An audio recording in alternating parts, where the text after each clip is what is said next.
বান্ধবী রে, আমার কি হয়ে গেল রে বান্ধবী? কি হয়েছে বান্ধবী, এই অসময় ফোন দিয়ে কান্তাছো কে? ওই জুইলের দোকানে জামা বানাইতে দিছিলাম, জামাটারে শেষ করে ফেলাইছে রে বান্ধবী।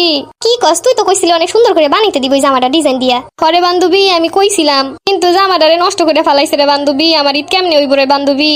আমার এত শখের জামাটা এমনি করে নষ্ট করে দিল রে বান্ধবী। এক কাম কর, জামাটারে আবার খোল, নতুন করে বানা। বান্ধবী রে, পাশে একটু কাপড় রাখে নাই যে খুইলা আবার বানামু? তুই ভালো দর্জির কাছে দেশ নাই কেন?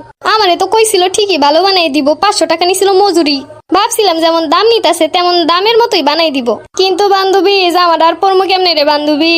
এইসব ভালো জামা কেউ দেয়নি এইসব ছোটখাটো দর্জির কাছে। আমি তখন বুঝতে পারি না রে বান্ধবী, এখন কি করতাম তুই একটু কয়ে দে রে বান্ধবী। যেই বেটা বানাই দিছে সেই বেটারই 2 মিনিট থাপড়ে আয়। বান্ধবী ওই লোকটার সাথে তো সেই রকম ঝগড়া করে রাইছি রে বান্ধবী। লোকটারে যায় ক যে টাকা ফেরত দেন, জামা ভালো হয় নাই। দিব না রে বান্ধবী, জামা স্যার আমার ঈদ হইব কেমনে বান্ধবী? যেমনি বানাইছো অমনি পরে, এখন কি আর করার। বান্ধবী জামাটা লই আমার কত শখ ছিল, তোরে তো কইছি আমার এত শখের জামাটা এমনি নষ্ট করে দেওয়ান ঠিক হইছে রে বান্ধবী? তুই ক। এই জন্যই কইছিলাম আমার মতো রেডিমেড জামা নে। আম্মাই তো রেডিমেড জামা কিনা দিতে চায় না, কয় কাপড় ভালো না। তাহলে তোর আমারই কয় এখন সুন্দর করে বানাই দিতে। আমার এত দামের জামাটা এমনি নষ্ট হয়ে গেছে, আম্মা তোর জীবনও কিনে দিব না।